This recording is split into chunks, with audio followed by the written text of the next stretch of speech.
this came to the Derry School Board, there's a few things that need to be considered. One, I would be very concerned that the fact that the teacher was gay was even mentioned. Whether a teacher's straight, gay, bi, trans, whatever they might be, I don't know what that bearing would actually have on their choice of clothes. What would I turn to? We're a nation of laws. We're a republic. That includes every state, New Hampshire. Our New Hampshire RSAs, if there's no violations there, there's no crime. Does the school district have a dress code? If there was not a dress code violation, we're going to have to go back and tell those parents, you may not like what the teacher's wearing. He or she's doing a very good job educating students. And I think those of us who've been talking about curriculum, if we can demonstrate that one teacher has gone above and beyond, that's one of those teachers, that's something we need to bring back. It shouldn't be the focus of what they're wearing. If someone's complaining about what they're wearing, I'm sorry. I'll be one of the first people who's going to be complained about dress clothes. As far as orientation, students first. What you do when it's age appropriate, sex-wise, that's not the school's business. If the two intertwine, I think the school board would have to come together and rely on the dress code and the RSAs, and if appropriate, bring in the appropriate regulatory authorities or law enforcement authorities, if there was actually any crime. Now you said there in Concord they don't have a dress code, but here in Derry we do. And so I would expect that the teachers would have to abide by the dress code, the same dress code that the students have to abide by. So regardless of a male or female, the restrictions on having the 2-inch top, if there's body parts showing, the crop shirts, wearing the shorts or the skirts that are too high. The same would apply to a teacher, whether it was a male or, I mean, it could be the male wearing the skirt or whichever, and they could be a cross-dresser. None of that should come into play. It's what's on the inside, not what's on the outside. And as long as he's following the school dress code, there would be no need into questioning it. I'm going to provide you all with some sources to look up just in case you need them. The ACLU New Hampshire has some fantastic resources on legal matters when it comes to LGBT rights. HRC has some fantastic resources when it comes to looking at LGBT rights. 603 Equality, the Trevor Project, there's a bunch of data out there on really how our schools are being affected by LGBT community, and if that is something that is a concern for you, I highly recommend you look at some of the data out there. I will be upright. I'm a transgendered man. I was raised by two amazing moms. The LGBT community has been a part of my life, my entire life. And what I would say is I would have loved that teacher, and I would have loved to have a teacher in my school that I could relate to, that I could see myself in, and know that I was not alone. And I think it is important, especially in today's day and age where we are recognizing that gender is fluid. And by the way, gender and sex are two totally different things. I think you were meaning gender. And I think it is something that we should encourage the expression of seeing our teachers as that resource for them in their lives. So yeah. So, just like everybody else up here, if if the dress code, if there is a dress code policy, is it being followed? Is it appropriate for the classroom setting? Simple as that. Hold teachers to the same standards as we're holding our students, right? As far as who I would work with or who I would contact, I have no problems asking questions and finding resources. In fact, the 3 resources that he just listed are now on my piece of paper here. Again, it goes back to working as a team. I don't have all the answers, but I will ask the questions in order to find those answers. I will work with anybody that I have to, whether I agree with you, disagree with you. I will find that common ground so I can get the answers. And I think the more we work together, the more educated every single one of us will become. There are some great things that some people up here have said that tonight that I didn't really think about or I didn't know about. That take of it. I made notes. That's what it's all about. It's all about taking notes. That's why I have my binder here. That's why I have a notebook. It's about listening to every single person. Doesn't matter if they're Republican, Democrat, wearing a purple shirt, white shirt, wearing Reebok sneakers, Nike sneakers, doesn't matter. As long as we are working together and using every resource that we can find. That's how we do this. Yeah, and my understanding of that situation up in Concord is that, like Elle said, there's no dress code at this school. From what I've read, the kids and the parents loved this teacher, and yeah, I failed to see the problem. You know, the teacher, I believe, was reinstated, and and that was it. I understand there were some concerns with the parent that made these accusations that, and there was a situation with that, and that's a whole other thing. But yeah, I'm honestly not sure what the dress code is in Derry for faculty and staff, but yeah, I mean, if there's a dress code, there's a dress code. I mean, we've all worked at jobs. I've worked at jobs where I had to wear a uniform, or I had to wear a shirt that was, had buttons. And if there's a dress code, that applies to everybody, that is what it is. And I mean, who would I go to, for advice? I mean, like I said, my wife is a public school teacher, and I know that she's very supportive of, her students in that way, and she would definitely be, my source. All right, next question.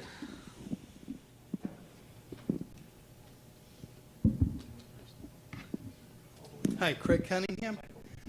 My question relates to special education students. So here in Derry, about 25% of our students are special needs.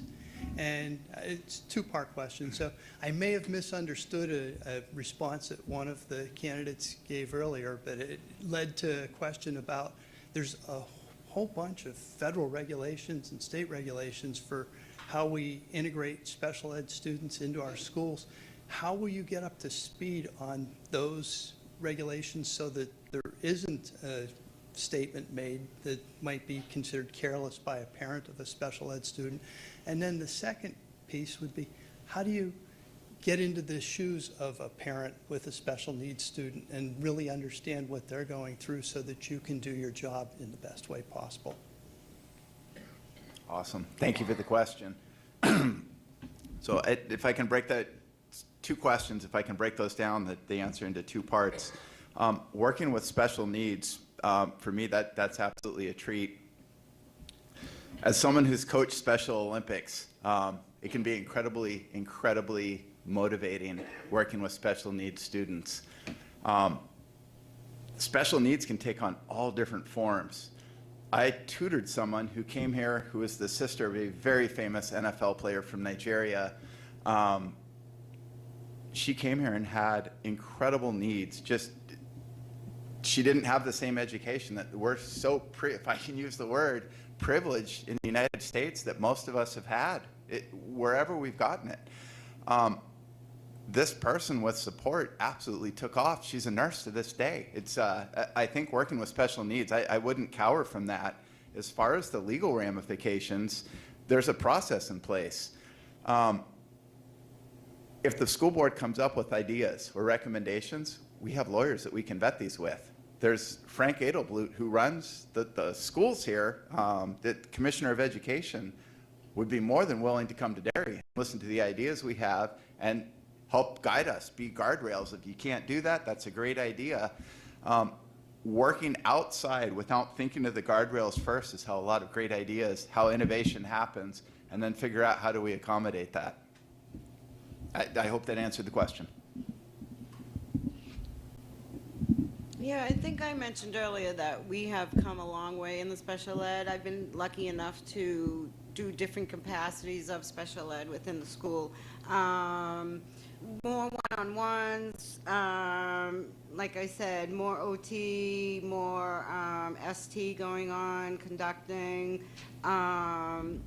Unfortunately, there has been some circumstances where the parent felt their child was needs were too excessively and unable to be met, where they took them and they decided on homeschooling them. Those are few and far between. But we have like safety measures and protocols in place if special ed children were to, exit a classroom spontaneously and leave. Just so many things that are in place. I'm not saying everything is there. We could do better and get more done. But it is such a diverse, wide range of different needs that is out there that we, I do see us that we are doing our best in accommodating that. Thank you for this question, and it's an important one. It's one that's really close to my heart because it's so needed in our schools to be able to support and make sure that they're getting the resources that they really need. And I do think that Derry does a very good job right now, and there's always room to improve. But I think how I would get caught up is, exactly how I got caught up on all of the other things that the school board is talking to the people who know more than you. I'm not going to sit here and say that I know everything about every single topic and every single opportunity, but that's where collaboration and listening and hearing people's ideas and what they're actually struggling and what they need from us, and then going out and doing the work. I mean, it's simple. It's doing the work hearing what is matter, what's going on, what is the issue, and then doing the work to come up with a solution. And that's something that I think if you get to know me, you'll know that I am the hardest worker you'll ever meet. I am going to grind, and I'm going to put in the midnight hours to learn everything I can so that I can best come up with the solutions, and that's exactly what I'll do on the school board. When it comes to how to understand the experience of the parents, again, it's listening. It's understanding where they're coming from and the challenges that they're faced with that you might have absolutely no idea is going on. How can you solve a problem that you don't know is going on? So the first thing and foremost would be listen, and then talk to those that know more. And actually, I had a conversation. I meant to write down the grant, but somebody had mentioned that there's a grant out there that all you have to do is apply for, and it's specifically around special education, and it's just out there for committees to apply for, but nobody does. I would look into avenues for that as well. I wish I had written that down, but yeah. Thank you, Craig, for that question. So first and foremost, I would reach out to Laura and Jane. As far as from a district standpoint, they have a lot of information that, members of the public aren't really privy to. As soon as I saw some of the bills that were being discussed up in Concord, I reached out to Jane via email, and she got back to me. So utilizing the resources that we have first and foremost, and then talking with special ed teachers and what specifics do they need? Where are we falling short? What do we need to do? And then, like Michael said, working with the Department of Education, getting them involved. After we get the information we need from our teachers and our administrators, our staff, having a good list of specifics, not generalizations, but we need specifics of what really needs to happen, what our schools need. And then regarding your question as far as for families, there was someone at last year's forum that asked a question regarding special ed. And I've had a couple of conversations with that individual. And the last time we had a conversation was at a PTA event that we both were volunteering at, and got to learn a lot about some of the challenges that that they face and their child is facing. So really, again, opening up that line of communication to parents, and having those conversations with them, and not just having the conversations, but the follow-up. Following up with those families saying, hey, so I understand your concerns. This is what you brought to me. This is where I went with this. Is there anything else that you need? Are you satisfied with these answers? What else can we help you with? That follow-up piece is huge, very huge. Time. Yeah, a few things. I mean, I would, echo what Butch said about the staff at the SAU. I mean, you watch some of the school board meetings, I mean, they really know all of the policies, all of the requirements. And then also, too, talking to the special ed teachers, on the ground. I mean, they are the ones that are doing the work, and they know what the needs are. And, and I mean, also to, to listen to parent concerns. Like, I mean, as we know, every child is different. Every child's needs are different. So, to make sure that we're listening to those parents, making sure that their children are getting what they need and that those lanes of communication are open, I think that's hugely important.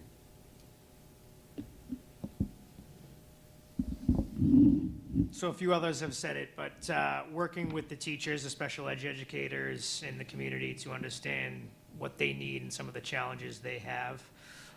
And then working with the parents, just being accessible and approachable and having an open door policy and getting it out there that parents and families know that they can ask questions at any time and reach out at any time, and know that I will take into consideration and listen to their concerns and do my work on the back end to try to help and alleviate some of those concerns.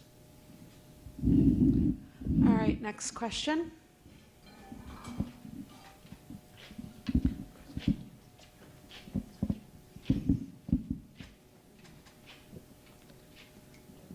Emily Pearson, Lane Road, Derry. Thank you, Craig, for the question. It was the perfect segue. So Derry currently has 15 special education vacancies. I'm a special education paraprofessional at South Range. And my question is, how do you propose Derry staff our schools with special education assistants given the climate right now? We're having trouble hiring people. Thank you.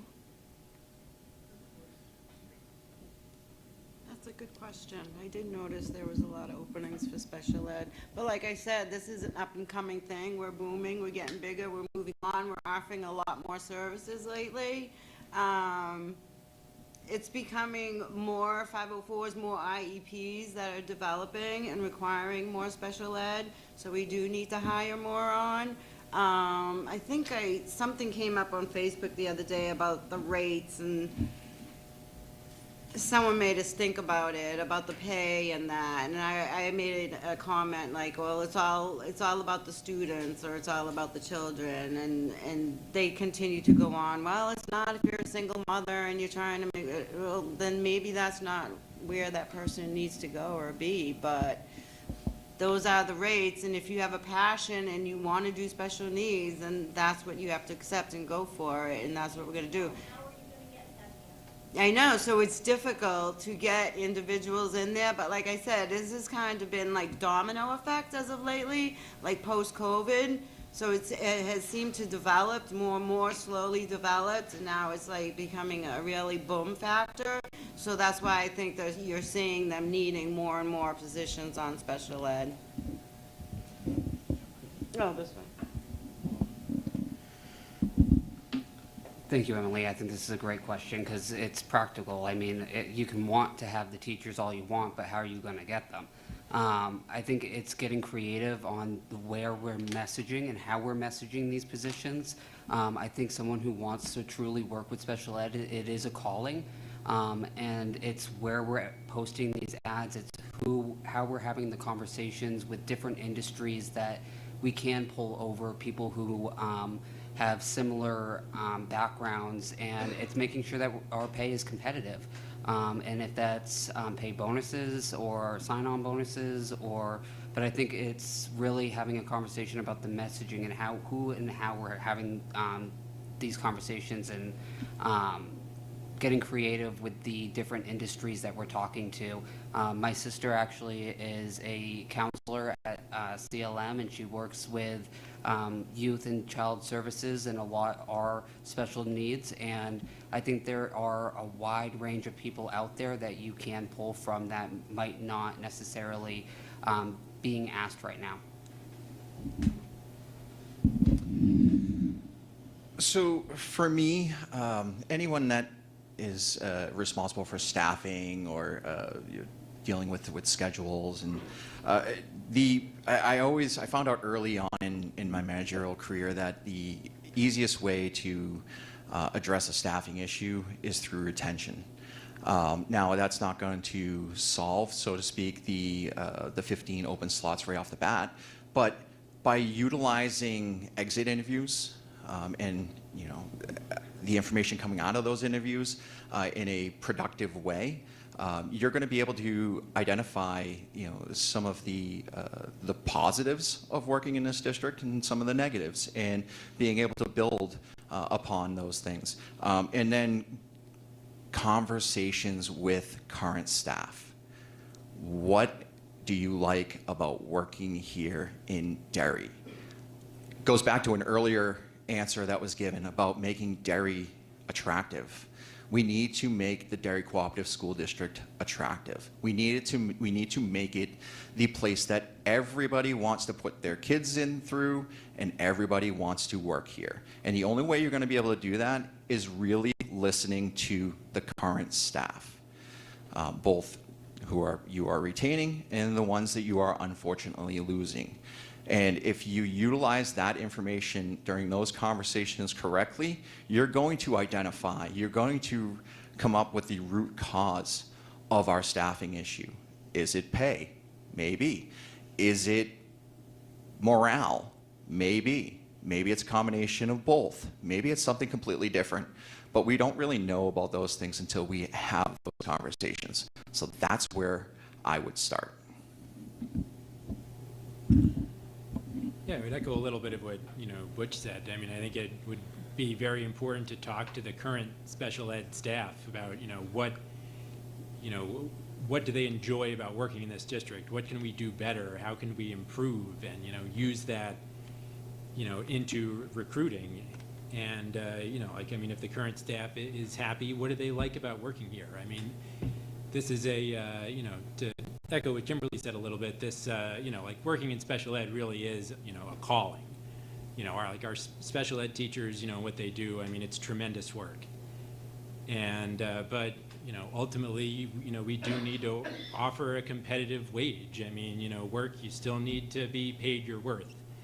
And, we need to look at, what are other districts paying, or other districts nearby paying far and away above what we're paying? Are we like a farm team for other school districts? They get it done. We have vacancies here, they come in, they get the job, they work for a year or two until they get a job in another district that pays more money. So I think it's, important to look at all of those kinds of things. Why, if we're not retaining staff, why aren't we?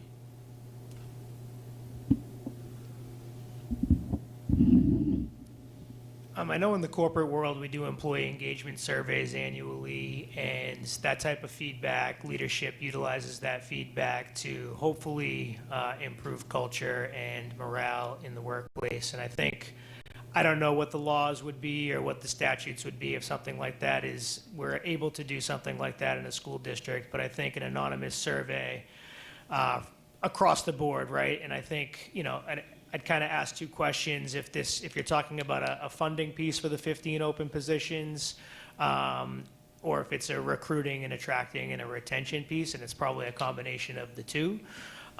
You have to look at market value, right? And Michael just said it, and Butch has said it as well with regards to salaries and competitive wages, especially with the inflationary pressures that we're all facing now. I mean, you go to the grocery store and it goes up 10 or 20% every single week. I think that goes back to the piece on closing of a school and redistricting and freeing up some funds that are needed to be reinvested back into the schools from a facilities, from an education, from a teacher standpoint. But ultimately, the teachers, the educators have to have a say, and whether it's in an open forum and people speak up like yourself, or it's an anonymous, but there has to be a way to get a quorum, to get a consensus, to understand any issues that may be recurring, or you can get good feedback and good information from these surveys and see if there's things that are hit and talked about quite a bit and have a high hit rate on certain things, and address some of the low-hanging fruit. If you poll 100 people and 80 people tell you something, it's probably real, right? So how do we address what those 80 people, the concerns of those 80 people? We've all said it, I mean, kind of beating a dead horse, but just communication and understanding and listening, and then utilizing that information, that data, and taking action against it.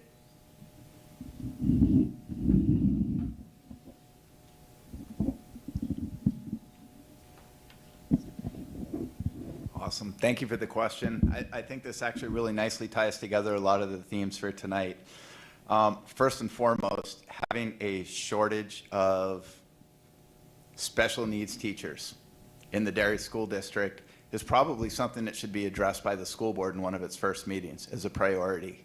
Something that needs to be addressed in the not just in the short term, but sustainably. Address it early. Make sure that whatever the solution is sustainable. I think if you think of your favorite companies, where you go to shop, what airlines you prefer to fly on, they probably have certain characteristics. The shortage of teachers right now, it's not just in shortages. I'm thinking of my alma mater, Dartmouth. They would kill to have only a staff shortage of 15 oncology pharmacists right now. They would absolutely love to be in those shoes. This is across the board. How do we make Derry the school district of choice? I think that's the question we should be asking. We can build on strengths. We have excellent teachers already, special needs teachers. I've actually talked with 2 of them. People talk with people like themselves.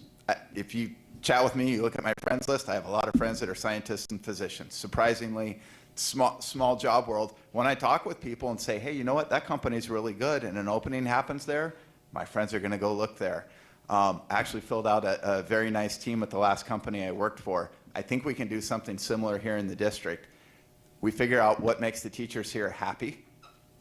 They chat with friends. They recruit friends. We can certainly go on a more expansive recruitment effort. But the fact is right now, teachers have a choice of where they go. We need to figure out how to be that choice. All right, I think there was one more hand up.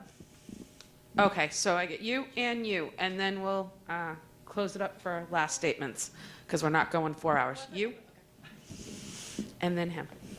Okay, anecdote to a question. So I have 2 kids. I have one that loves school and one that loves vacation.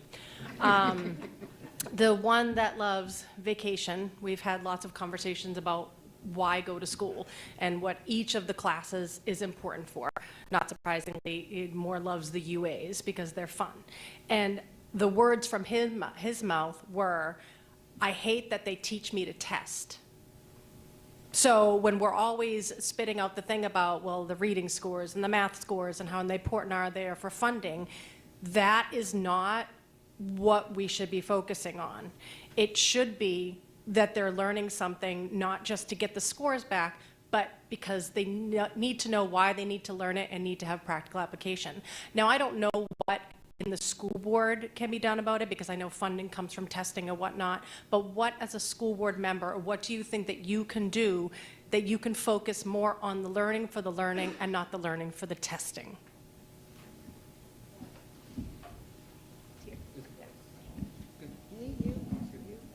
I'm glad I'm the first one on this. I love this question because honestly, I understand the battle between test scores, because you're right, it is something that gauges how much funding you can get. But as someone who like when I was going through school, I was the kid that really enjoyed vacation. I did not necessarily love until I learned how I learned. And then I realized, like, oh, you know what, now I consider myself a lifelong learner. Because I figured out the way that I learn and how to motivate myself into the interest that I have. And I think that is something that I think we can take a harder look into in our public schools. This shouldn't be a cookie cutter system. We're not dealing with a one class fits all. We need to be looking at a more individual look at our kids and what these sections are. They love this, they love this. And being able to better place them with, if that's a teacher or if that's a program, or it's better motivating them to learn how to love learning. And for me, I was able to learn that, and I'm sure your son will as well, because our public education isn't I'm getting tired, guys, a cookie cutter system, and we have to, the best thing that we can do for those kids is teach them what they love to learn about, because that will motivate them more than anything else. So as someone who throughout high school or my entire schooling career and even today, I hate tests. I blank on tests constantly. But with that being said, we have standards, right? In the workforce, there's a standard. There's an expectation to meet those standards.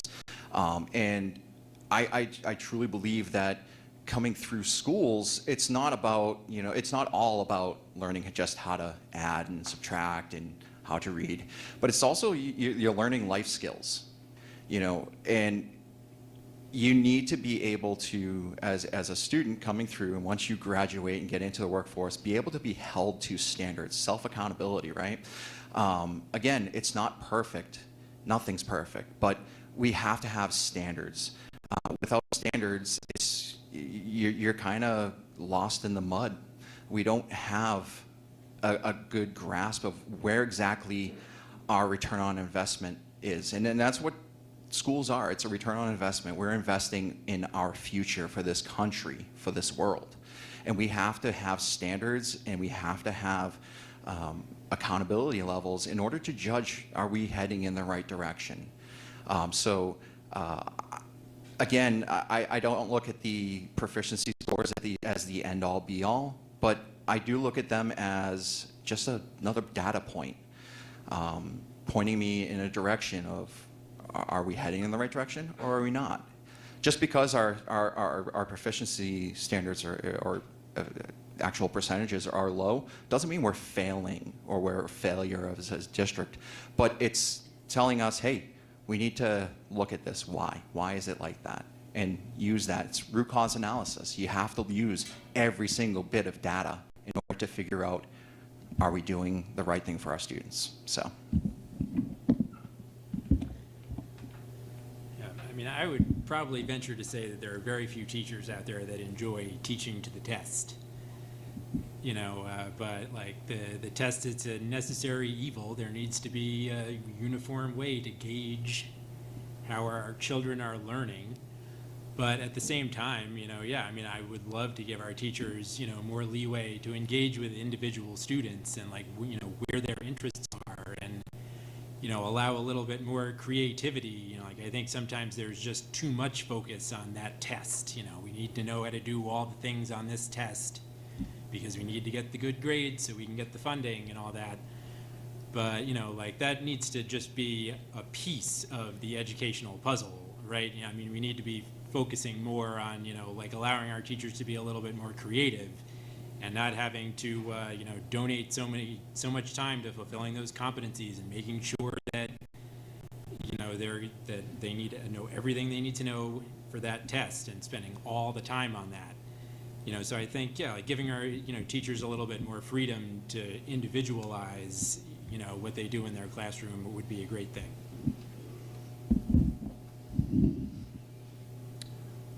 Another great question. I think it ties a little into Emily's question as well, or in her statement. I think teachers are hired to do a job, and we need to allow them to focus on the curriculum that they want to present and that they want to teach in their classrooms.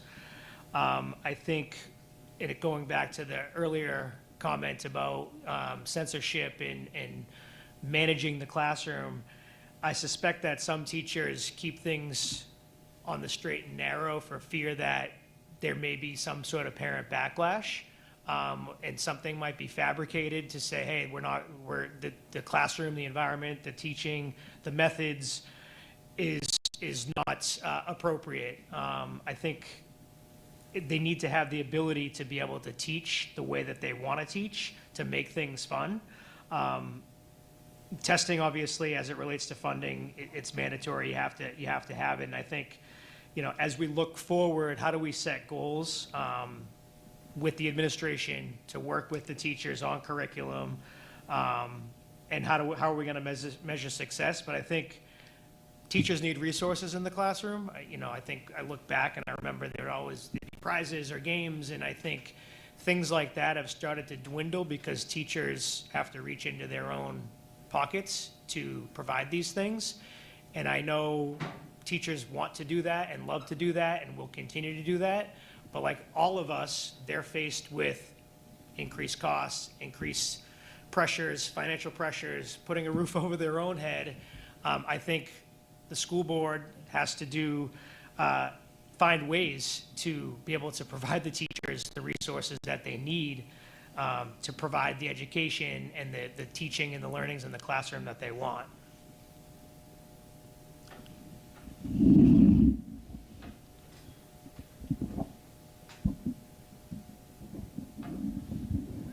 I had a couple minutes to think about this one. Brian, I hope you appreciate this. If anybody remembers the movie Animal House, bear with me, this is not non sequitur. At Dartmouth, it was actually based on a house called Alpha Delta. They were not in Peterson's College Guide. Nope. But there was a house called the Tabard that was in there for an absolutely amazing party they used to call Disco Inferno. It was in Peterson's College Guide. I was a graduate advisor for this house. I actually lived there for 2 years. This was an amazing party house. They were a Greek house. It was a ragtag group of people. It was co-ed. It was amazing. It was the most gay, bi, what you don't fit into anything else friendly house on campus. It still is today.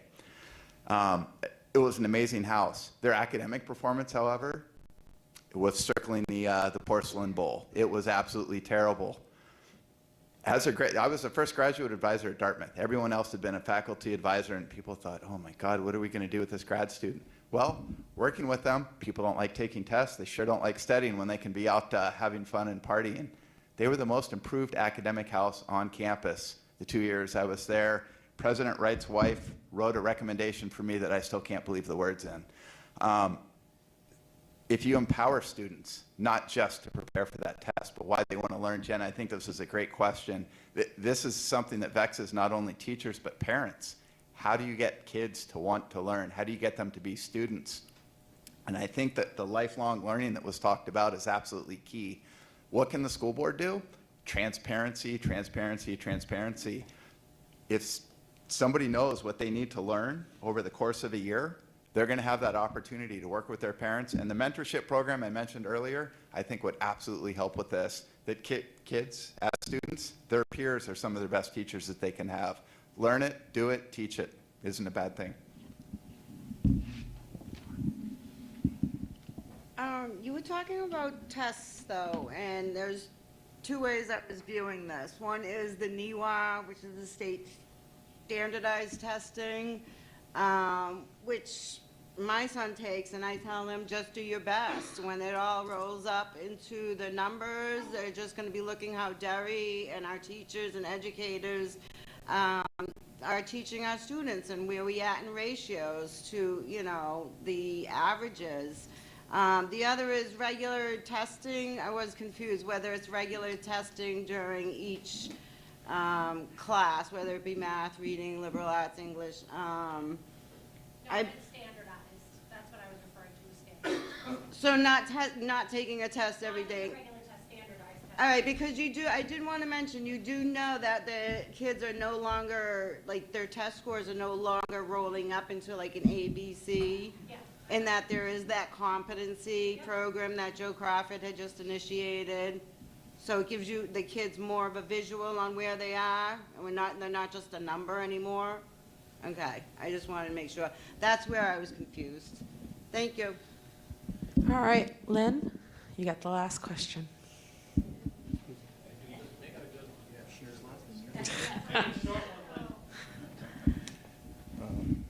Long-winded is my middle name.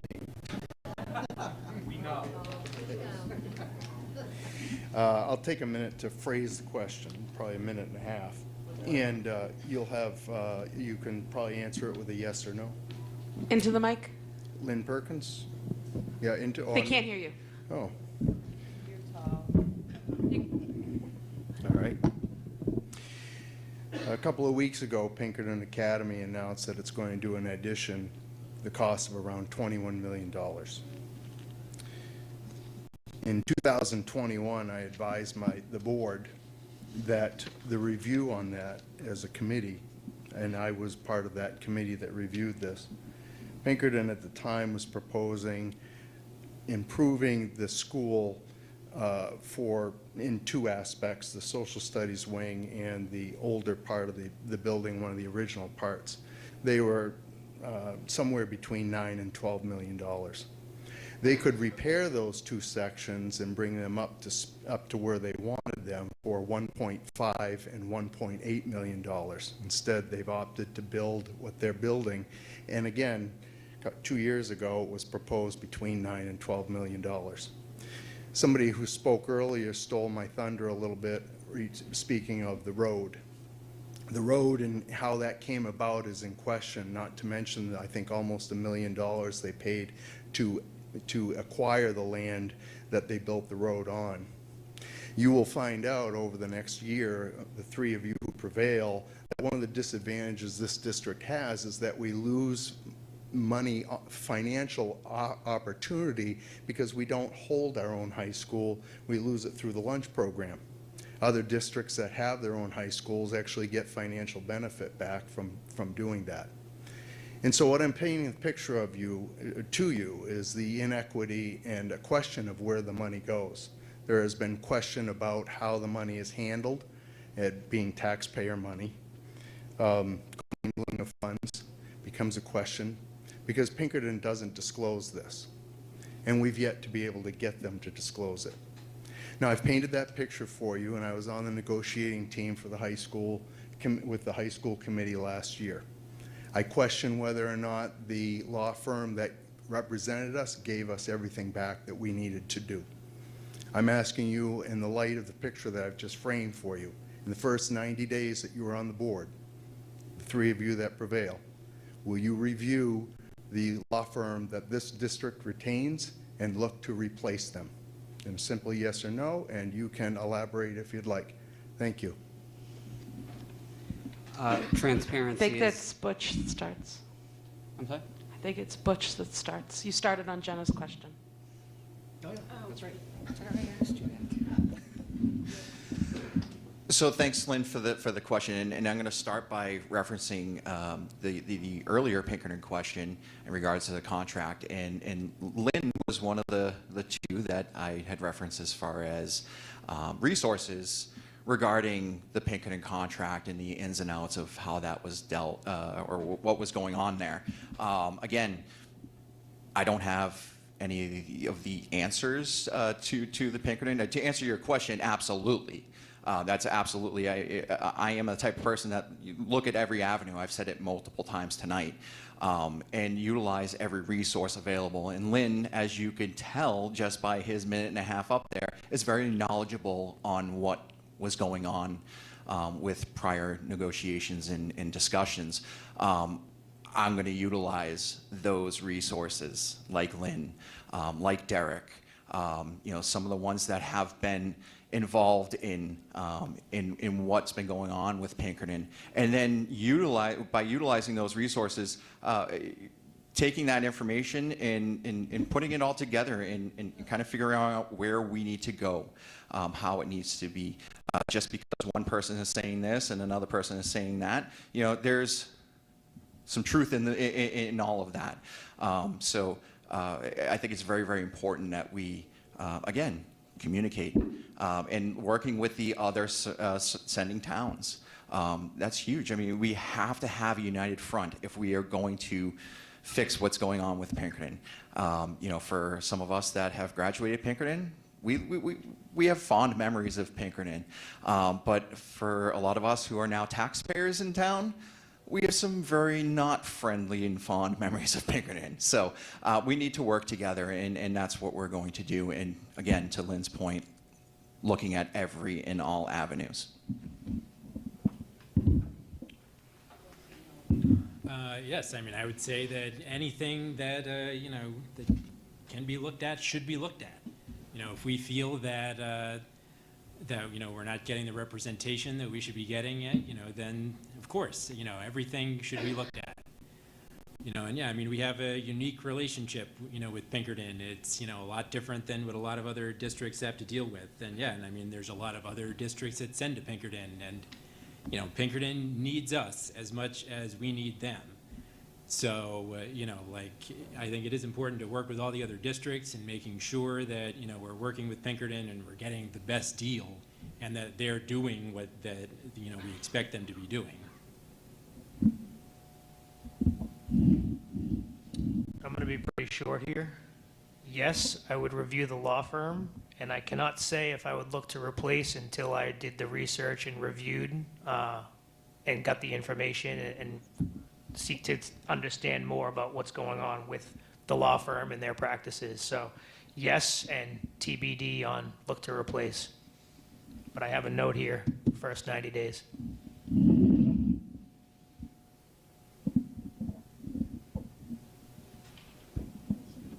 Thank you, Lynn, for the question. Would I be willing to look at that in the first 90 days? Absolutely. That's yes. What happened with Pinkerton and the contract negotiations, I think as the school board sets out its strategic initiatives, what does it want to do over the next year? Pinkerton's got to be high on there. You know, from Derry, we sent a man to the moon, right? And everyone knows who Alan Shepard is. It seems the only thing we're sending to the moon now is the tax rates. Pinkerton figures into that significantly. Being able to reevaluate that contract, I certainly think we could look at other legal firms that may offer something competitive. Would I commit to replacing them at this point? No, but I'd certainly be willing to review that and see what the opportunities for the district are. The only thing I know about that, I did read about it and that it was taking place is, and I can't forget if it was a complete demolish, if they're doing a complete demolish of the building and redoing it, and supposedly it was supposed to be a temporary structure to be maintained at the time. So I would need to look into the numbers further and see what it all entails. I couldn't make any other support evidence on that, I'm sorry. I'll keep it short as well.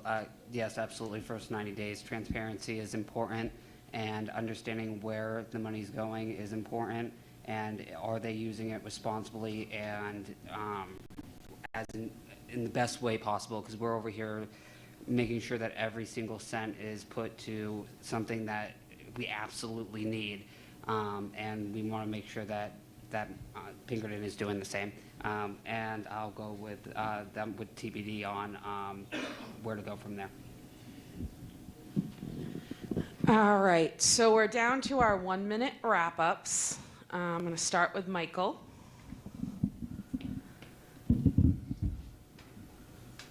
All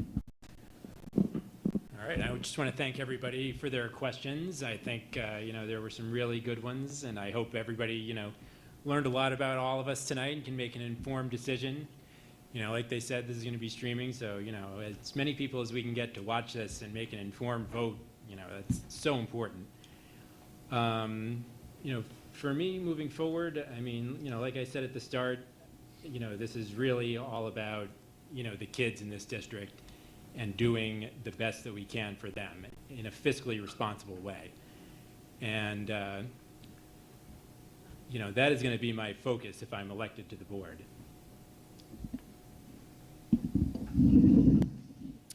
So I want to thank everybody who came out tonight, watched from home, asked a question, as well as all of my fellow candidates.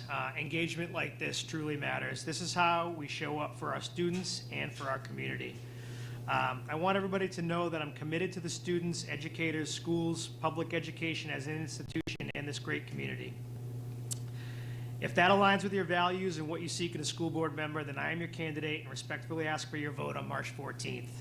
I would also encourage you to reach out, Facebook, email, continue to ask questions, continue to get to know more about me, and continue to keep the dialogue going. Thank you for your consideration.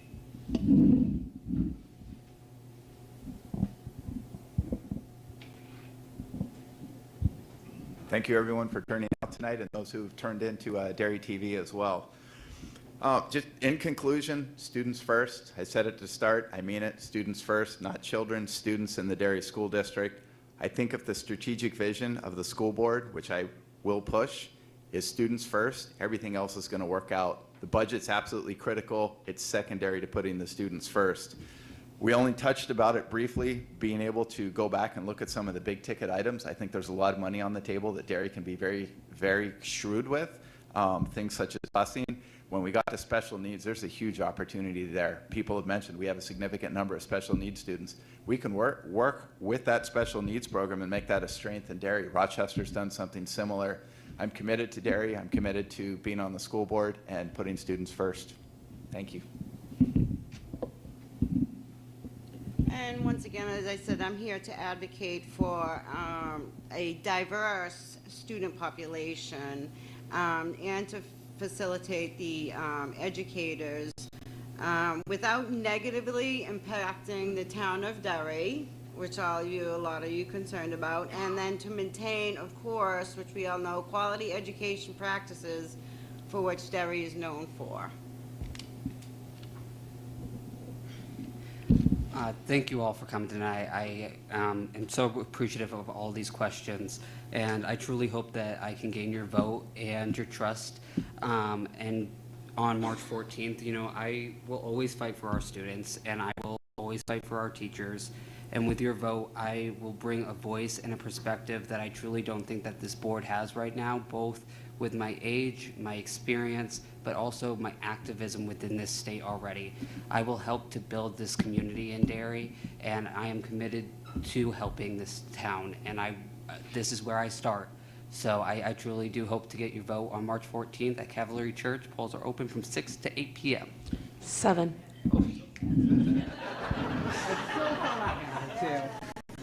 I first off want to thank Tina, Owen, and West Running Rook for putting this together, so thank you guys.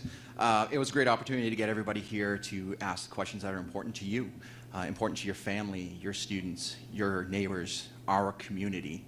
It's very, very important. And I hope that I was able to answer your questions in a way that will earn your vote on March 14th. I can make you a certain promise, and I don't like to make promises, but I will. As someone who has attended meetings regularly for the last few years, I can tell you I have no doubt will be able to hit the ground running because I've been paying attention for years as what's been going on. So I look forward to working with you and for you every single day that I'm on the board. So have a great night. Drive safe, and I will see you all on March 14th. I'd like to thank all the candidates for coming out. I know they were a little terrified that we might go 4 hours. We're, I think, just under 3. All right. I want to thank all the residents that came out tonight. Obviously, without you asking questions, this wouldn't go well. Make sure that when they start publicizing the link to the stream that will be cleaned up, that you guys share it. Inform your friends, your neighbors, come on out and vote. We had 2,800 voters last year. I'd like to break 3,000 out of our 20,000 voters. We will be voting March 14th from 7 a.m. to 8 p.m. at Calvary. And I just want to thank you. We will be having a town candidate forum tomorrow night, right here, same time, same place. Special shout out to Owen and the DerryCAM team for working with me and getting a date. To the administration here and West Running Brook for also working and getting us a date. I also want to thank the residents for understanding that it had to be canceled and for actually showing up on the reschedule. I greatly appreciate it. Thank you very much. Have a great night.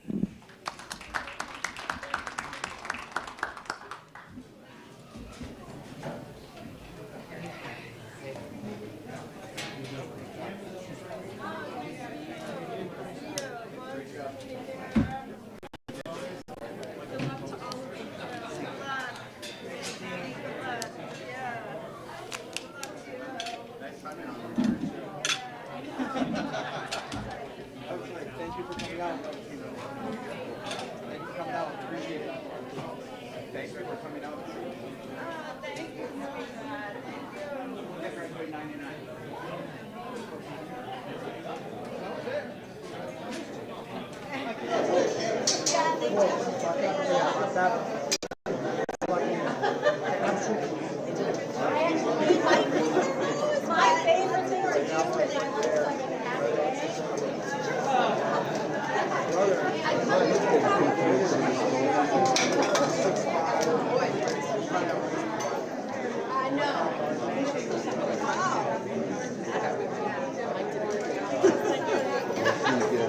He's very impressive.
They're like, so we flip in the classroom? I'm like, we have to go turn all the seats around. I'm like, now I gotta find the white one. You know.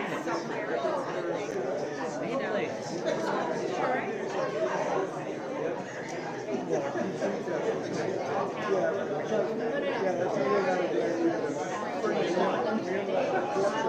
That's why I was there tonight.